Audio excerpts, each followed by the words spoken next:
Hi ಎಲ್ಲರಿಗೂ. ಪದೇ ಪದೇ ಶೀತ, ನೆಗಡಿ, ಕೆಮ್ಮು, ಗಂಟಲು ನೋವು ಮತ್ತು ರಾತ್ರಿ ಮಲಗಿದ ಕೂಡಲೇ ಕೆಮ್ಮು ಶುರು ಆಗುತ್ತಾ? 2 ವರ್ಷ ಮೇಲ್ಪಟ್ಟ ಮಕ್ಕಳಿಗೆ ಈ ಮನೆ ಮದ್ದನ್ನು ಕೊಡಿ. 1 ಲೋಟ ಆಗುವಷ್ಟು ಉಗುರುಬೆಚ್ಚನೆ ನೀರು, ಅದಕ್ಕೆ 1 ಚಮಚದಷ್ಟು ನಾಟಿ ಜೇನುತುಪ್ಪ, ನಂತರ ಚಿಟಿಕೆ ಆಗುವಷ್ಟು ಅರಿಶಿಣದ ಪುಡಿ ಮತ್ತು ಚಿಟಿಕೆಯಷ್ಟು ಕಾಳು ಮೆಣಸಿನ ಪುಡಿ ಎಲ್ಲವನ್ನು ಹಾಕಿ ಚೆನ್ನಾಗಿ ಮಿಕ್ಸ್ ಮಾಡಿ ನಿಮ್ಮ 2 ವರ್ಷ ಮೇಲ್ಪಟ್ಟ ಮಕ್ಕಳಿಗೆ ಕೊಡಿ. ಹೇಗೆ ಕೋಲ್ಡ್ ಇದ್ದರೂ ಬೇಗ ವಾಸಿಯಾಗುತ್ತೆ.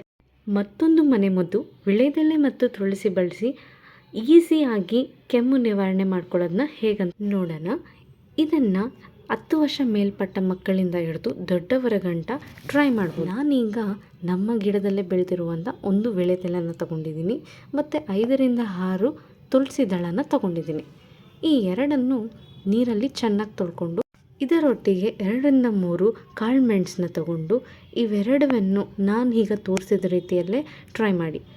ಕೈಯಲ್ಲಿ ಒಂದು ಎಳೆ ಇಟ್ಕೊಂಡು ಅದರ ಮಧ್ಯದಲ್ಲಿ ತುಳಸಿ ದಳನ ಇಟ್ಕೊಳ್ಳಿ. ಇದರ ಜೊತೆಗೆ 2 ರಿಂದ 3 ಆಗುವಷ್ಟು ಕಾಳು ಮೆಣಸನ್ನು ಮಧ್ಯದಲ್ಲೇ ಇಟ್ಟು ನೀಟಾಗಿ ಫೋಲ್ಡ್ ಮಾಡ್ಕೊಳ್ಳಿ.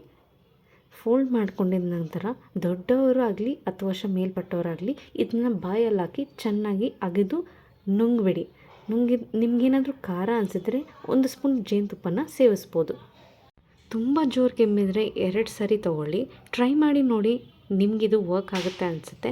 ಈ ವಿಡಿಯೋ ನಿಮಗೆ ಇಷ್ಟ ಆಗಿದರೆ ಲೈಕ್, ಶೇರ್ ಮತ್ತು ಸಬ್ಸ್ಕ್ರೈಬ್ ಮಾಡಿ, ಕಾಮೆಂಟ್